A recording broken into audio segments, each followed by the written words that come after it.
بہت ہی بہترین واقعہ ہے۔ ایک شخص تھا، اس نے اپنے امام صاحب کو اپنے گھر پہ دعوت کے لیے بلایا۔ بولا امام صاحب آ جائیے، ہمارے گھر پہ آپ کی دعوت ہے، آپ دعوت کھا لیجیے اور کچھ دعائیں بھی کر دیجیے۔ تو امام صاحب آئے گھر پہ، تو اس شخص نے امام صاحب کو دسترخوان پر بٹھایا۔ تو امام صاحب دعوت قبول کیے اور دعوت کھانے کے لیے چلے گئے۔ وہ شخص گیا باہر سے کھانا وغیرہ لایا اور امام صاحب کو کھلانے لگا۔ تو اتنے میں ان کا بیٹا آیا، بولا ابو آپ نے کس کو اندر بلایا تھا؟ تو اس کے ابو نے بولا بیٹا امام صاحب آئے تھے، دعوت کھائے اور چلے گئے۔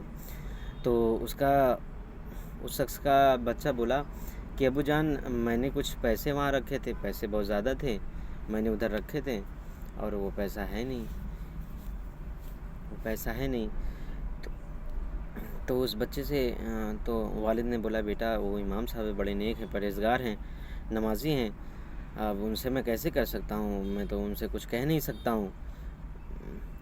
تو پھر اس کے بعد پیسہ تو بہت تھا، بچہ پریشان تھا کہ پیسے بہت زیادہ تھے، بہت عظیم پیسے تو بہت تھے۔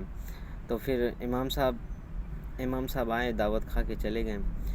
تو بچہ بولا، تو اس کے بعد کچھ عرصے گزرے، تو والد صاحب نے اس کے پھر سے امام صاحب کو بلایا، امام صاحب آ جائیے ہمارے گھر پہ دعوت ہے، آپ دعوت کھا لیجئے۔ تو بچہ ہی ہوتا ہے۔ امام صاحب آئے، وہاں دسترخوان پہ بیٹھے، امام صاحب آئے تو والد صاحب اس کے چلے گئے تھے دعوت کھانا لانے کے لیے چلے گئے تھے۔ تو بچہ ہی ہوتا ہے۔ تو بچے نے بولا امام صاحب میں آپ سے کچھ عرض کروں، آپ غصہ تو نہیں ہوں گے نا، ناراض نہیں ہوں گے نا؟ بولا بول بیٹا کیا بولنا چاہتا ہے تو بول۔ تو امام صاحب کے کان میں بچہ بولا امام صاحب میں نے کچھ پیسے رکھے تھے، آپ آئے تھے، میں نے کچھ پیسے رکھے تھے، آپ نے دیکھا ہے کیا؟ تو امام صاحب رونے لگے۔ بچے نے جب بولا کہ میں نے کچھ یہاں پیسے رکھے تھے، آپ نے دیکھا ہے کیا؟ تو سال گزر گئے، تو امام صاحب رونے لگے۔ تو اتنے میں والد صاحب اس کے آگے کھانا لے کر آ گئے۔ تو والد صاحب نے بولا کیا ہوا مولانا صاحب، رو کیوں رہے ہیں؟ تو بچہ بولا تو ایسا ہوا بیٹا آپ جا کے قرآن کھولو نا۔ تو جب انہوں نے قرآن کھولا اور قرآن میں دیکھا تو قرآن میں اس کے سارے پیسے رکھے تھے۔ امام صاحب نے بولا کہ آپ کے یہاں پیسے بکھرے ہوئے تھے اور میں نے قرآن میں رکھ دیا کہ قرآن تو بہت عظیم کتاب ہے، وہ تو آپ گھر میں کوئی نہ کوئی تلاوت کرنے آئے گا تو وہ اپنا اس کی امانت ہے تو اس کو مل جائے گی۔ اتنے میں امام صاحب رونے لگے کہ کیا بہرمتی ہے، قرآن اتنی بڑی اللہ کی سب سے بڑی عظیم نعمت ہے۔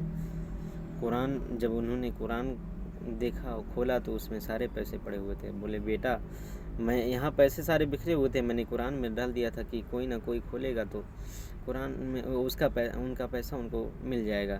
تو اتنے امام صاحب کے رونے کا وجہ کیا تھا؟ امام صاحب نے دیکھا کہ سالوں گزر گئے، عرصوں گزر گئے کہ کوئی قرآن تک کھولا تک نہیں۔ تو یہ ہے، پھر امام صاحب چلے گئے۔ تو یہ ہے قرآن کی نعمت۔ آج اگر قرآن ان کے گھر والوں نے یا کسی نے کھولا ہوتا تو اس کا پیسہ اس کو مل جاتا۔ تو یہ ہے قرآن کی بہت بڑی عظمت۔ پیارے اسلامی بھائیوں، یہ میں آپ واقعہ کچھ بتا رہا، بہت ہی پیارا بیان تھا۔ اس شخص نے پوچھا بچے سے، بچہ تو بچہ ہی ہوتا ہے، امام صاحب بولے تو امام صاحب نے فلا پھر بتایا۔ تو آپ لوگ غور فرمائیے کہ ہم کتنی بڑی اللہ نے رب العزت نے ہمیں کتنی بڑی نعمت دی ہے، کتنا بڑا نعمت دیا ہے کہ اللہ رب العزت نے ہمیں قرآن جیسی عظیم کتابیں دی ہیں۔ قرآن کی ہر بات حق ہے، اس کا انکار کرنے والا گناہ ہے، کافر ہے۔ قرآن کی ہر ایک بات عمل کرنا چاہیے۔ ہمارے انما الاعمال بالنیات، اعمال کا دار و مدار نیتوں پر ہے۔ پیارے اسلامی بھائیوں، اللہ اور اس کے رسول کریم صلی اللہ تعالی وسلم کے چلے ہوئے راستوں پہ ہمیں چلنا چاہیے، اور ہمیں اپنے رب العالمین سے محبت کرنی چاہیے۔ اللہ رب العزت ہمیں ہر قدم پر گناہ کرتے رہتے ہیں، لیکن پھر بھی اللہ رب العزت ہمیں معاف کرتا رہتا ہے۔ اور ہم ہمیشہ اپنے رب کو ناراض کرتے رہتے ہیں، لیکن پھر پھر بھی رب ہم کو بخشتا رہتا ہے، رب ہمیں ہمیشہ معاف کرتا رہتا ہے۔ ہم قدم قدم پر گناہ کرتے رہتے ہیں، کبھی اپنے ماں باپ کی دل آزاری کرتے ہیں، کبھی اپنے سے بڑوں کی بے حرمتی کرتے رہتے ہیں، اپنی بڑوں کی عزت نہیں کرتے، اپنے چھوٹوں پر شفقت نہیں کرتے۔ تو بہت ایسی باتیں ہیں جو ہم غور کر دیتے ہیں، لیکن اللہ رب العزت، ہم قدم قدم پر گناہ کرتے رہتے ہیں، اللہ رب العزت پھر بھی ہم کو معاف کر دیتا ہے۔ میرا رب کہتا ہے تو مجھ سے اپنے گناہوں کا توبہ کر، میں تجھے معاف کر دوں گا۔ قیامت کے پیارے پیارے اسلامی بھائیوں، قیامت سے پہلے ایک ایسا دن آئے گا کہ جو سورج پورب سے نکلتا ہے اور پچھم سے ڈوبتا ہے، پورب سے نکلتا ہے اور پچھم سے ڈوبتا ہے۔ ایک ایسا دن آئے گا جو سورج پچھم سے نکلے گا اور پورب سے ڈوبے گا، اس دن توبہ کا دروازہ بند ہو جائے گا۔ کیا ہو جائے گا؟ ایک دن ایسا آئے گا کہ سورج جو قیامت سے پہلے دن ایسا آئے گا جو سورج پورب سے نکلتا ہے اور پچھم سے ڈوبتا ہے۔ ایک ایسا دن آئے گا، قیامت سے پہلے ایک ایسا دن آئے گا کہ جو پورب سے نکلتا ہے اور پچھم سے ڈوبتا ہے۔ ایک ایسا دن آئے گا جو پچھم سے نکلے گا اور پورب سے ڈوبے گا۔ ایک ایسا دن آئے گا پیارے پیارے اسلامی بھائیوں، اس دن توبہ کا دروازہ بند ہو جائے گا۔ ہم کتنی بھی گناہ کریں، ہم کتنی بھی کسی کی دل آزاری کریں، کتنی بھی ہو جائے، ہم کتنی بھی توبہ کردانے رو کر گڑ گڑا کر کتنی بھی اللہ کے بارگاہ میں، اس دن توبہ ہمارا قبول ہی نہیں ہوگا، توبہ کا دروازہ بند ہو جائے گا۔ پیارے پیارے اسلامی بھائیوں، ہمیں اور آپ کو چاہیے ہمیشہ اپنے اللہ رب العزت سے ہمیشہ توبہ کرنا چاہیے۔ ہم قدم قدم پر گناہ کرتے رہتے ہیں، تب بھی اللہ رب العزت ہمیں معاف کر دیتا ہے۔ ہم قدم قدم پر گناہ کرتے رہتے ہیں، اللہ ہم کو معاف کرتے رہتا ہے۔ ہمیں پیارے پیارے اسلامی بھائیوں، ہمیں غور فرمانا چاہیے، ہمارے ماں باپ ہم سے کتنا محبت کرتے ہیں۔ ہماری ایک ماں ہم سے بہت محبت کرتی ہے، لیکن اللہ رب العزت ہمیں 70 ماؤں سے زیادہ محبت کرتا ہے۔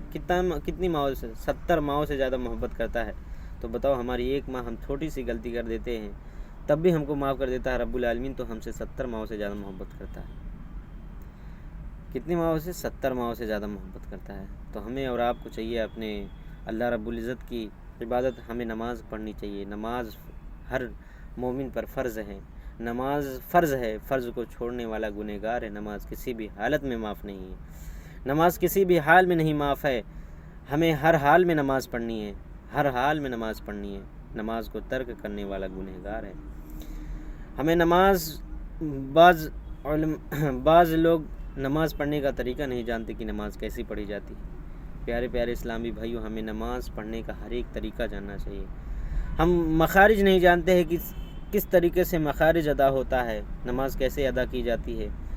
کچھ لوگ رہتے ہیں جو ہمارے پاؤں کا انگلی، پہلی انگلی کا جو پیٹ ہے اس کو رکھنا ضروری ہے۔ اگر وہ رکھا نہیں گیا، 5، 1 نہیں تو 2، 2 نہیں تو 3، 3 نہیں تو 5، یہ سب رکھنا ضروری ہے۔ ہمیں یہ سب رکھنا ضروری ہے، فرض، اور اس کو ترک کرنے والا گنہگار ہوگا، اس کی نماز ہی نہیں ہوگی۔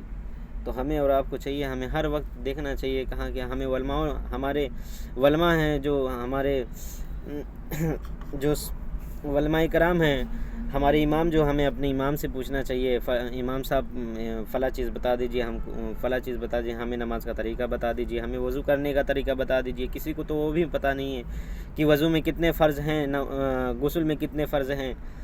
پیارے پیارے اسلامی بھائیوں، میں آج آپ کو بتا رہا ہوں کہ وضو میں غسل میں 3 فرض ہیں۔